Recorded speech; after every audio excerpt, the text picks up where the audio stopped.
அண்ணே திரும்ப அண்ணே வணக்கம். உங்களோட வீடியோ ஒன்று பார்த்துருந்தேன். ஒரு எக்ஸ்ப்ளனேஷன் கொடுத்து ஒரு வீடியோ போட்டிருந்தீங்க. என்னடா ஒரு எக்ஸ்ப்ளனேஷன் பண்ணியிருக்காரு ஒரு வீடியோ, அவ்வளோ சும்மாலாம் நீங்கள் உட்காந்து வேலை மெனக்கெட்டு ஒரு வீடியோ பண்ண மாட்டீங்க. அப்படி பண்ணியிருக்கீங்கன்னும் போது என்ன வீடியோ அப்படின்னு செக் பண்ணலான்ட்டு அந்த வீடியோ என்ன அப்படின்ற மூவி பார்க்கும்போது அஃப்கோர்ஸ் தப்பு இருக்குது. அஃப்கோர்ஸ் உண்மையாகவே தப்பு இருக்குது. யார் மேலே அப்படின்றது தான் இங்கே முக்கியமான ஒரு கேள்வியாக இருக்குது. ஏன்னா ஒரு டிரைவர் எனக்கு தெரியும்.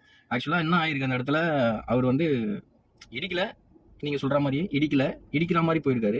யூஸ்வலாக என்ன ஆகும்னா, இந்த டூ வீலரில் வரவங்களாம் நாங்கள் போகும்போது இடிக்கிற மாதிரி போயிடுவோம். ஆனால் நின்று திரும்பி எங்களை அசிங்கமாக திட்டிட்டு தான் போவாங்க.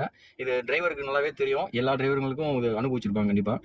நாங்களும் சண்டை போடலாம், நான் இடிச்சிட்டேனா அப்படின்ட்டு பார்த்தோம். ஸோ அதனால் எப்பயுமே அந்த டிரைவருங்க வந்து ஜஸ்ட்டு கையை காட்டிட்டு அப்படியே மூவ் பண்ணி போயிடுவோம்.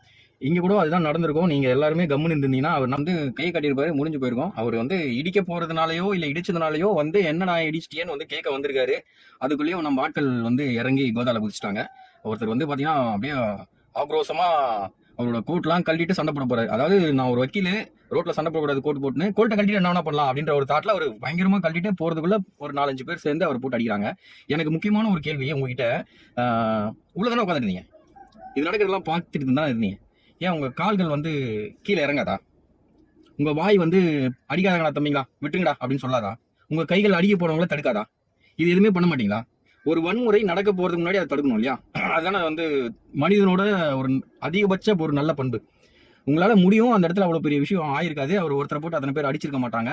இதை வந்து நீங்க இனிஷியலாவே தடுத்துருக்கலாம். ஆனா எல்லாத்தையும் உட்காந்து வேடிக்கை பட்டும் பார்த்துட்டு அதுக்கப்புறம் உட்காந்து ஒரு ரூம்ல உட்காந்து வீடியோ போடுறீங்களே ஏன்?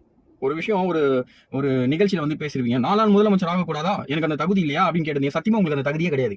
உங்க கண்ணுக்கு முன்னாடியே நடக்க போற ஒரு நடந்துட்டு இருக்க ஒரு அநியாயத்தை தட்டி கேட்க முடியாத ஒருத்தர் யாரா இருந்தாலும் சரி, அவங்க முதலமைச்சர் ஆகிறதுக்கான தகுதிகள் 1% இல்ல 1/2% கூட கிடையாது. You are unfit for CM.